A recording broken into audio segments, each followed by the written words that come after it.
ರಾಜ್ಯ ಸರ್ಕಾರಕ್ಕೆ ಒಳ ಮೀಸಲಾತಿ ವರದಿ ಸಲ್ಲಿಕೆಯಾಗಿದೆ. ಜನಸಂಖ್ಯೆವಾರು ಒಳ ಮೀಸಲಾತಿ ಹಂಚಿಕೆ ಆಗುತ್ತೆ. 5 ಪ್ರವರ್ಗಗಳಾಗಿ ವಿಂಗಡಿಸಿ ಮೀಸಲಾತಿಯನ್ನು ಹಂಚಿಕೆ ಮಾಡಬಹುದು ಅಂತ ಹೇಳಿ. ಪ್ರವರ್ಗ ಬಿ ಹೆಚ್ಚು ಅಂದರೆ 36, 69, 246 ಹೊಂದಿದೆ. ಪ್ರವರ್ಗ ಬಿಗೆ 6% ಒಳ ಮೀಸಲಾತಿ ಹಂಚಿಕೆ ಆಗುತ್ತೆ ಅಂತ ಹೇಳಿ. ಅತಿ ಹೆಚ್ಚು ಜನಸಂಖ್ಯೆ ಇರುವಂಥ ಜಾತಿಗಳು ಅಂದರೆ 1 ಲಕ್ಷಕ್ಕಿಂತಲೂ ಹೆಚ್ಚು ಜನಸಂಖ್ಯೆ ಇರುವಂಥವು ಯಾರು ಅತಿ ಹೆಚ್ಚು ಜನಸಂಖ್ಯೆಯನ್ನು ಹೊಂದಿದ್ದಾರೆ ಈ ಮೀಸಲಾತಿಯಲ್ಲಿ ಅಂತ ಹೇಳಿದ್ರೆ ಅಂದರೆ SCಯಲ್ಲಿಯೇ ಅಥವಾ ದಲಿತ ಸಮುದಾಯದಲ್ಲಿನೇ. ಮಾದಿಗ ಸಮುದಾಯ 27,73,780. ಇನ್ನು ಹೊಲೆಯ 24,72,103. ಅದರಲ್ಲಿ ಬಂಜಾರ 14,05,272. ಭೋವಿ 11,29,301 ಜನಸಂಖ್ಯೆಯನ್ನು ಹೊಂದಿದೆ. ಅದಲ್ಲದೆ ಭಾಂಬಿ ಅಂತ ಹೇಳುವಂಥವರು 5,10,454. ಛಲವಾದಿ 3,76,448. ಬೇಡ ಜಂಗಮ 3,22,049.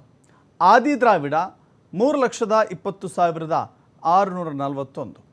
ಕೊರಮ 2,43,620. ಪರಯ್ಯನ್ ಅಥವಾ ಪರಯ 1,61,164. ಆದಿ ಕರ್ನಾಟಕ 1,47,199. ಹೀಗೆ ಜನಸಂಖ್ಯಾವಾರು ಜಾತಿಗಳಿದ್ದಾವೆ. 10,000ಕ್ಕಿಂತಲೂ ಕಡಿಮೆ 73 ಜಾತಿಗಳಿದ್ದಾವೆ. 10,000ದಿಂದ 50,000 ರೇಂಜಲ್ಲಿ 12 ಜಾತಿಗಳಿದ್ದಾವೆ. 50,000ದಿಂದ 1 ಲಕ್ಷದವರೆಗೆ 5 ಜಾತಿಗಳಿದ್ದಾವೆ. 1 ಲಕ್ಷಕ್ಕಿಂತ ಹೆಚ್ಚು ಇರುವಂಥವು 11 ಜಾತಿಗಳಿದ್ದಾವೆ. ಅತಿ ಕಡಿಮೆ ಜಾತಿಗಳು ಅಂತ ಹೇಳಿದ್ರೆ 1,000ಕ್ಕಿಂತ ಕಡಿಮೆ ಜನಸಂಖ್ಯೆ ಇರುವಂಥವರು ಕೆಪಾರಿಸ್, ಮಾಲ್ಹನೆಯ, ಕೋಲು ಪುಲುವಂದ್ಲು, ಮಸ್ತಿ, ಮಾಲಮಸ್ತಿ, ಮನ್ನೆ, ಬಿನ್ಲಾ, ಸಪರಿ, ಲಿಂಗದೇರ್, ಮಾಲಜಂಗಮ, ಮವಿಲನ್, ಮಾಲೆ, ಹೀಗೆ ಅನೇಕ ಜಾತಿಗಳಿದ್ದಾವೆ. ಇಲ್ಲಿವರೆಗೂ ಕೇಳದಂಥ ಜಾತಿಗಳ ಪಟ್ಟಿಯೂ ಕೂಡ ಇಲ್ಲಿದ್ದಾವೆ. ಸೊ ಹೀಗಾಗಿ ಆ ಪಟ್ಟಿಗೆ ಅನುಸಾರವಾಗಿ ಇಲ್ಲಿ ಹಂಚಿಕೆ ಆಗುತ್ತೆ ಅನ್ನುವ ಮಾಹಿತಿ ನಮಗೆ ಲಭ್ಯವಾಗಿದೆ. ಮತ್ತಷ್ಟು ಮಾಹಿತಿ ನಮ್ಮ ಪ್ರತಿನಿಧಿ ಶಿವಕುಮಾರ್ ನೀಡ್ತಾರೆ. ಶಿವಕುಮಾರ್, ನೋಡ್ತಾ ಇದ್ದೀವಿ ಮೈಕ್ರೋ ಅತ್ಯಂತ ಮೈನುಟ್ಟ ಸಮುದಾಯಗಳನ್ನು ಕೂಡ ಇಲ್ಲಿ ಗುರುತಿಸಲಾಗಿದೆ. ಅವರ ಜಾತಿವಾರು ಜನಸಂಖ್ಯೆಗೆ ಆಧರಿಸಿ ಎಷ್ಟು ಜನಸಂಖ್ಯೆ ಇದೆಯೋ ಅಷ್ಟರ ಮೀಸಲಾತಿಯನ್ನು ಫಿಕ್ಸ್ ಮಾಡಬೇಕು ಅಂತ ಹೇಳಿ. ಇದು 6 ಸಿಗುತ್ತೋ, 7 ಸಿಗುತ್ತೋ, 8 ಸಿಗುತ್ತೋ ಅಂತ ಹೇಳಿ ಭಾಳ ದೊಡ್ಡ ಬೇಡಿಕೆಗಳಿದ್ದಾವೆ ಎಡಗೈ ಸಮುದಾಯದ್ದು. ಬಟ್ ಇಲ್ಲಿ ಒಪ್ಪಿಕೊಳ್ಳಬೇಕಾದಂಥ ಅಂಶಗಳು ಇದರ ಪ್ರಕಾರ ಇದು ವೈಜ್ಞಾನಿಕವಾಗಿ ಅಂತ ಅನಿಸುತ್ತಾ?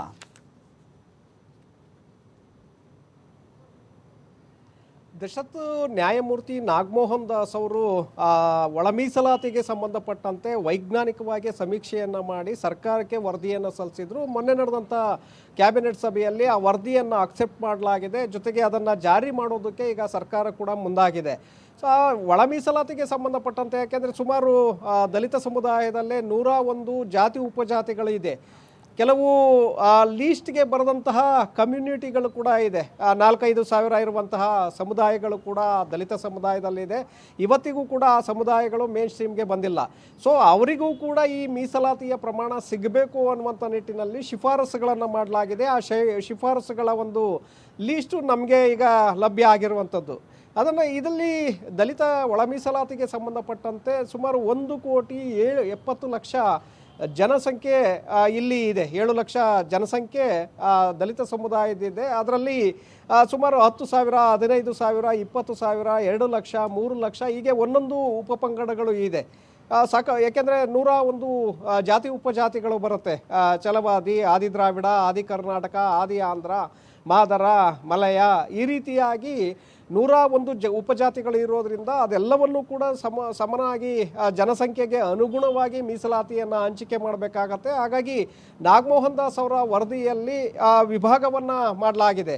ABCDE ಅಂತೇಳಿ ಈಗ ವರ್ಗೀಕರಣವನ್ನು ಮಾಡಲಾಗಿದೆ. ಪರಿಶಿಷ್ಟ ಜಾತಿ ಎ, ಹಾಗೆ ಪರಿಶಿಷ್ಟ ವರ್ಗ ಬಿ, ಈ ರೀತಿಯಾಗಿ ವರ್ಗೀಕರಣವನ್ನು ಮಾಡಲಾಗಿದೆ. ಅದರಲ್ಲಿ ಮೀಸಲಾತಿಯನ್ನು, ಯಾಕೆಂದರೆ ಈ ಹಿಂದೆ 15% ಮೀಸಲಾತಿ ಇತ್ತು. ಆ ಮೀಸಲಾತಿ ಇದ್ದಂಥ ಸಂದರ್ಭದಲ್ಲಿ ಈ 101 ಜಾತಿ ಉಪಜಾತಿಗಳೇನಿದೆ ಅದರಲ್ಲಿ ಬಹುತೇಕವಾಗಿ ಸುಮಾರು ಒಂದು 25-30 ಜಾತಿಗಳೇನಿದೆ ಉಪಪಂಗಡಗಳು, ಅವರು ಈ ಮೀಸಲಾತಿ ಸೌಲಭ್ಯವನ್ನು ಪಡ್ಕೊಳ್ತಾ ಇದ್ರು. ಉಳಿದಂಥವರು ಈ ಮೀಸಲಾತಿ ಅಡಿ ಬರ್ತಾ ಇರಲಿಲ್ಲ.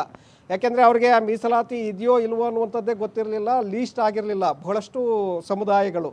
ಸೊ ಹಾಗಾಗಿ ಅವರಿಗೂ ಕೂಡ ಮೀಸಲಾತಿಯನ್ನು ಕಲ್ಪಿಸಬೇಕು. ಆರ್ಥಿಕವಾಗಿ, ಶೈಕ್ಷಣಿಕವಾಗಿ, ಸಾಮಾಜಿಕವಾಗಿ ಅವರು ಕೂಡ ಮೇಲೆ ಬರಬೇಕು ಅನ್ನುವಂಥ ನಿಟ್ಟಿನಲ್ಲಿ ಕೆಲವು ಶಿಫಾರಸುಗಳನ್ನು ಮಾಡಿರುವಂಥದ್ದು. ಅದರಲ್ಲಿ ಈಗ ಎಡಗೈ ಸಮುದಾಯ ಅತಿ ಹೆಚ್ಚಿನ ಜನಸಂಖ್ಯೆ ರಾಜ್ಯದಲ್ಲಿದೆ ಅನ್ನುವಂಥ ನಿಟ್ಟಿನಲ್ಲಿ 6% ಮೀಸಲಾತಿಯನ್ನು ಅವ್ರಿಗೆ ಕೊಡಬೇಕು ಅಂತೇಳಿ ಶಿಫಾರಸನ್ನು ಮಾಡಲಾಗಿದೆ. ಹಾಗೆ ಬಲಗೈ ಸಮುದಾಯಕ್ಕೆ 5% ಮೀಸಲಾತಿಯನ್ನು ಕೊಡುವಂಥ ಶಿಫಾರಸನ್ನು ನ್ಯಾಯಮೂರ್ತಿ ನಾಗಮೋಹನ್ ದಾಸ್ ಅವರ ವರದಿಯಲ್ಲಿ ಹೇಳಲಾಗಿದೆ. ಹಾಗೆ ಈ ಲಂಬಾಣಿ, ಬೋವಿ, ಈ ಸ್ಪೃಶ್ಯ ಸಮುದಾಯಗಳೇನಿದೆ, ಅಂದರೆ ಅಸ್ಪೃಶ್ಯ ಸಮುದಾಯಗಳು ಟಚಬಲ್ ಅಲ್ಲ, ಆದರೆ ಈ ಟಚಬಲ್ ಅನ್ನುವಂತಹ ಸಮುದಾಯಗಳೇನಿದೆ ಆ ಸಮುದಾಯಗಳಿಗೂ ಕೂಡ 4% ಮೀಸಲಾತಿಯನ್ನು ಅಲ್ಲಿ ನಿಗದಿಪಡಿಸಲಾಗಿದೆ. ಹಾಗೆ ಉಳಿದಿರುವಂತಹ ಸಮುದಾಯಗಳು ಏನು ಈ ಕೊರಚ ಈ ಸಮುದಾಯಗಳು ಏನು ಬರುತ್ತೆ ಅದಕ್ಕೆ 1% ಮೀಸಲಾತಿಯನ್ನು ಇಡಲಾಗಿದೆ. ಹಾಗೆ ಹಿಂದುಳಿದ ವರ್ಗಗಳು ಅಂತೇಳಿ ಒಂದು ಪ್ರತ್ಯೇಕವಾಗಿ ಕಾಲಮನ್ನು ಮಾಡಿ ಅದಕ್ಕೂ ಕೂಡ 1% ಮೀಸಲಾತಿಯನ್ನು ಇಲ್ಲಿ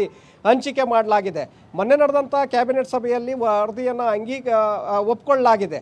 ಆದರೆ ಅದರ ಬಗ್ಗೆ ಸಮಗ್ರವಾಗಿ ಚರ್ಚೆ ಆಗಬೇಕು. ಹಾಗಾಗಿ 16ರಂದು ವಿಶೇಷ ಕ್ಯಾಬಿನೆಟನ್ನು ಕರೆಯಲಾಗಿದೆ. ಅವತ್ತು ಸಮಗ್ರವಾಗಿ ಚರ್ಚೆಯನ್ನು ಮಾಡಿ ನಂತರ ಅದರ ಸಾಧಕ ಬಾಧಕಗಳನ್ನು ನೋಡಿಕೊಂಡು ಮೀಸಲಾತಿ ಪ್ರಮಾಣವನ್ನು ನಿಗದಿ ಮಾಡಿ ಅದನ್ನು ಅನುಷ್ಠಾನಕ್ಕೆ ತರಬೇಕು ಅಂತೇಳಿ ಸರ್ಕಾರ ಹೊರಟಿದೆ. ಈಗಾಗಲೇ ಬಲಗೈ ಸಮುದಾಯದ ನಾಯಕರು ಮೊನ್ನೆ ನಡೆದಂಥ ಕ್ಯಾಬಿನೆಟ್ ಸಭೆಯಲ್ಲೇ ಮುನಿಯಪ್ಪ ಅವರ ವಿರುದ್ಧವಾಗಿ ಮಾತನಾಡಿರುವಂಥ ಮಾಹಿತಿಗಳು ಕೂಡ ಸಿಕ್ಕಿದೆ. ಯಾಕೆಂದರೆ ನಮ್ಮ ಸಂಖ್ಯೆ ಕೂಡ ಹೆಚ್ಚಿನ ಪ್ರಮಾಣದಲ್ಲಿದೆ, ಆದರೆ ನಮಗೆ 5% ಮೀಸಲಾತಿಯನ್ನು ಕೊಡಲಾಗ್ತಾ ಇದೆ ಅನ್ನುವಂಥದ್ದು. ಯಾಕೆಂದರೆ ಸದಾಶಿವ ಆಯೋಗದ ವರದಿಯಲ್ಲಿ ಎಡಗೈ ಸಮುದಾಯಕ್ಕೆ 6.5% ಮೀಸಲಾತಿ, ಹಾಗೆ ಬಲಗೈ ಸಮುದಾಯಕ್ಕೆ 5.5% ಮೀಸಲಾತಿ, ಜೊತೆಗೆ ಲಂಬಾಣಿ, ಬೋವಿ ಸಮುದಾಯಗಳಿಗೆ 3.5% ಮೀಸಲಾತಿ, ಉಳಿದಿರುವಂಥವ್ರಿಗೆ 1% ಮೀಸಲಾತಿಯನ್ನು ಅಲ್ಲಿ ಶಿಫಾರಸು ಮಾಡಲಾಗಿತ್ತು. ಆದರೆ ನಾಗಮೋಹನ್ ದಾಸ್ ಅವರ ವರದಿಯಲ್ಲಿ ಇದನ್ನು ಒಂದು ಪ್ರತ್ಯೇಕವಾಗಿ ಕೆಲವು ಜಾತಿಗಳಿಗೆ ವರ್ಗೀಕರಣವನ್ನು ಮಾಡಿ ಅದಕ್ಕೂ 1% ಮೀಸಲಾತಿಯನ್ನು ಇಟ್ಟು ಇಲ್ಲಿ ಲಂಬಾಣಿ, ಬೋವಿ ಸಮುದಾಯಗಳಿಗೆ 4% ಮೀಸಲಾತಿಯನ್ನು ಇಟ್ಟಿರೋದ್ರಿಂದ ಸಹಜವಾಗಿ ಅಲ್ಲಿ ಆಕ್ಷೇಪಗಳು ಕೂಡ ವ್ಯಕ್ತವಾಗಿದೆ. ಹಾಗಾಗಿ ಇದನ್ನು ಅನುಷ್ಠಾನಕ್ಕೆ ತರುತ್ತಾ ಹೇಗೆ ಅನ್ನುವಂಥದ್ದು ನೋಡಬೇಕಾಗತ್ತೆ ದರ್ಶನ. ಥ್ಯಾಂಕ್ ಯು ಶಿವಕುಮಾರ್ ನಿಮ್ಮೆಲ್ಲ ಮಾಹಿತಿಗೆ.